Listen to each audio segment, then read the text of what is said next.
சாண்டில்யனின் கடல்புறா பாகம் 26. சேந்தன் சென்ற பின் இளைய பல்லவன் அமீரிடம், அமீர், இன்னும் 2 நாட்களில் அமாவாசை வருகிறது. அதற்கு முதல் நாள் தாக்குதலை எதிர்பார்க்கிறேன். மேற்கு மலைத்தொடரை நீ பார்த்துக்கொள். கடற்கரை பகுதியை கண்டியத்தேவன் கவனித்துக் கொள்வான். கோட்டையின் உள்ளே நான் கவனித்துக் கொள்கிறேன். அமீர், நீ தயாரா என்று கேட்டான். நான் தயார் என்று சொல்லிவிட்டு விடை பெற்றான். மீண்டும் அமீர் இரவு வந்தான்.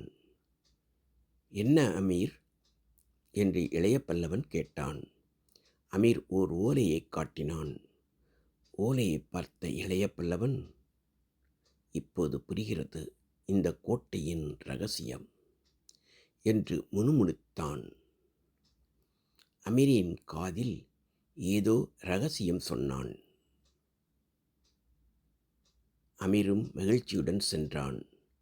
அமாவாசை வந்தது. இளைய பல்லவன் கடற்கரையை நோக்கி சென்றான். கொள்ளையர்களை 2 மரக்கலங்களில் ஏற்றி கடலில் செல்லும்படி அனுப்பி வைத்தான். மாலுமி ஒருவனை அழைத்து, சிவப்பு கொடியுடன் ஒரு மரக்கலம் வரும், அதில் வரும் மாலுமியிடம் இந்த ஓலையை கொடுத்துவிடு என்று சொல்லி தன் இடையிலிருந்து ஒரு ஓலையை எடுத்து கொடுத்தான். அடுத்த 4 நாட்களில் மறுபடியும் கொள்ளையர்களை 2 மரக்கலங்களில் ஏற்றி கடலில் செல்லும்படி அனுப்பி வைத்தான். 8வது நாள் மஞ்சள் அழகியிடம் வந்தான். அவள் திடுக்கிட்டாள்.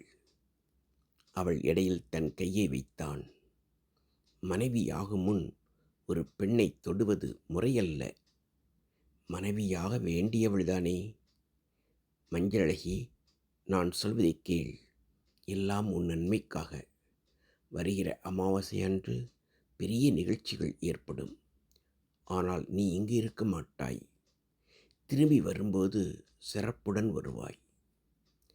அமாவாசையன்று உனக்கு தரப்படும் மதுவை பூராவும் அருந்திவிடு. இப்போது இந்த ஊதலை ஊது. சத்தம் கேட்டு வருபவரிடம் இந்த ஊதல் இந்த மரத்தடியில் கிடந்ததாக கூறிவிடு. சரியா? நான் வருகிறேன் என்று படபடவென கூறிவிட்டு வேகமாக சென்றான். அவன் சென்ற பின் அவள் சிறிது நேரம் யோசித்தாள். பின் 2 முறை ஊதினாள். ஊதல் சத்தத்தை கேட்டு பலவர்மன் ஓடி வந்தான். கோபமாக அவன் அவளிடம், நீயா? இந்த இரவில் இங்கே ஏன் வந்தாய்? இந்த ஊதல் எங்கே கிடைத்தது? இந்த மரத்தடியில்தான். மடையன், இந்த இடும்பன் இங்கே போட்டுவிட்டானா என்று மனதுக்குள் திட்டியது அவள் காதுகளில் விழுந்தது. இடும்பனா? யார் அவன்? யாராயிருந்தால் என்ன, வா என்று சொல்லிக்கொண்டே கையை பிடித்து இழுத்து கொண்டு கோட்டைக்குள் நுழைந்தான் பலவர்மன். மறுநாள் மஞ்சளழகி மரக்கலம் அமைக்கும் கண்டியத்தேவனை கண்டாள். தேவரே, இதை ஏன் புறா வடிவில் அமைக்கிறீர்கள் என்று கேட்டாள். இளைய பல்லவர் இப்படி அமைக்க சொல்லி இருக்கிறார். இதற்கு கடல்புறா என்று பெயரும் வைத்திருக்கிறார். ஏன் அப்படி பெயர் வைத்திருக்கிறார்? பெருந்துறையில் இருக்கும்போது சோழ இளவரசர் அனப்பாயர் ஒரு தூதுப்புறாவை இவருக்கு அனுப்பி வைத்தார். அந்த புறா காஞ்சனா தேவியையும் இவரையும் சேர்த்து வைத்ததாக சொல்வார்கள். ஒருவேளை என்று இழுத்தான் கண்டியத்தேவன்.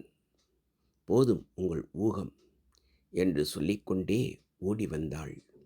எதிரே வந்த இளைய பல்லவன் மீது மோதினாள். எங்கு ஓடுகிறாய் மஞ்சளழகி? உங்கள் காதலியை கேளுங்கள். யார் என் காதலி?